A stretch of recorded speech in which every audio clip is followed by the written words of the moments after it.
Good evening guys. So, ito po yung ating laundry post system. No, laundry management system. So, eh, para po to sa mga may laundry shop. So, ito mo yung username and admin. Meron po kayong admin account and then pwede nyo din po kayo mag-create ng cashier para sa mag-operate sa mismong laundry shop nyo. And then, itong welcome to, pwede nyo po itong baguhin. Nasa setting po yan siya. Pwede nyo palitan kung anong pangalan ng laundry shop nyo.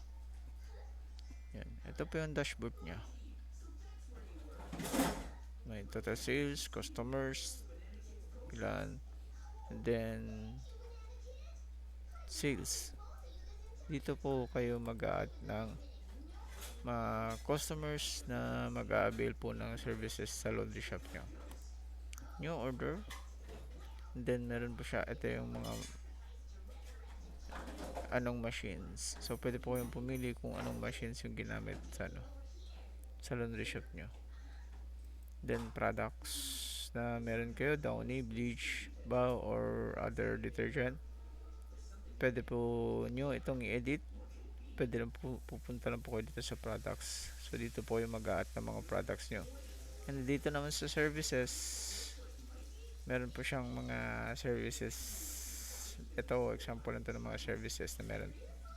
So comforter, bedding, so mag-a-add tayo ng corpo ng services, delivery, and then ironing. So products, kung gusto nyo ng client ng Downy, yun. And then services tayo. Continue na tayo. So pag nagbigay siya ng pera ng 500, automatically meron siyang amount change kung magkano ibabalik mong sukli. And then target date, pick up date, lagay nyo. And then customers, pwede po kayo mag-select pagka naglagay na po kayo ng mga customers. So dito naman sa customers, dito po yan siya makikita sa customers. Dito po yung mag-a-add ng mga client nyo.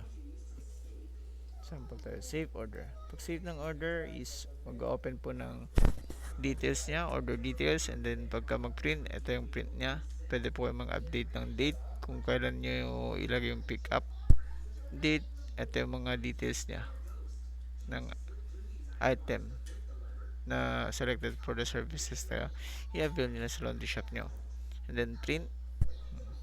Dito sa print is makikita nyo lahat ng including yung pangalan ng laundry shop nyo, address ng laundry shop nyo, TIN, permit, kung gusto nyo ilagay, sinong cashier, and then date kung kailan yung customers nyo pumasok.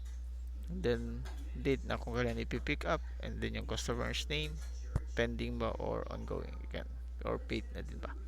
So ito yung mga services total. Okay? Di ba? Ganda siya guys. Then so yung lahat na nakikita nyo dito sa mga pagka na sa new order, itong machines, products, services is nandito po yan siya. Services, and then products and machines. So editable siya guys lahat.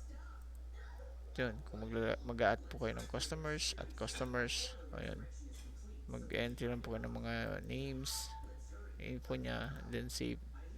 Yan, ito. Pwede din nyo pong i-edit ulit, update customers, ganun pa rin. So dito sa services, add services, yan, description, service type, and then per kilo na prices.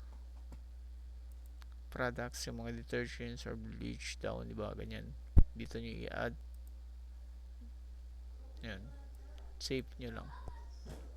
Then pagdating sa meron po tayong expenses naman, marirecord po lahat ng expenses na gagamitin nyo po, i-out nyo sa mismong laundry shop nyo. Kung gumamit kayo ng pera ng laundry shop, at least ma-monitor nyo po guys.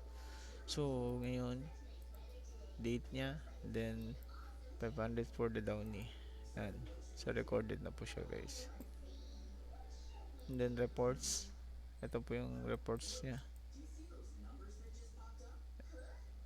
Sales.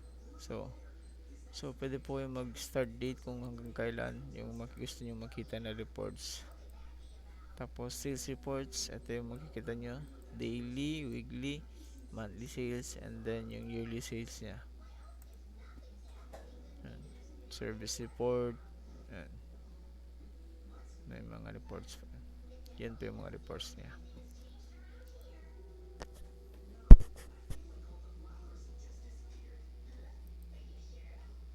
Claim status. Expenses. Doon pala pa sa pangalan, itong pangalan na dito, for loan is customizable yan siya. Pwede nyo pong baguhin yan dito po sa ating settings. Sa app name, brand name, app name. Ayan.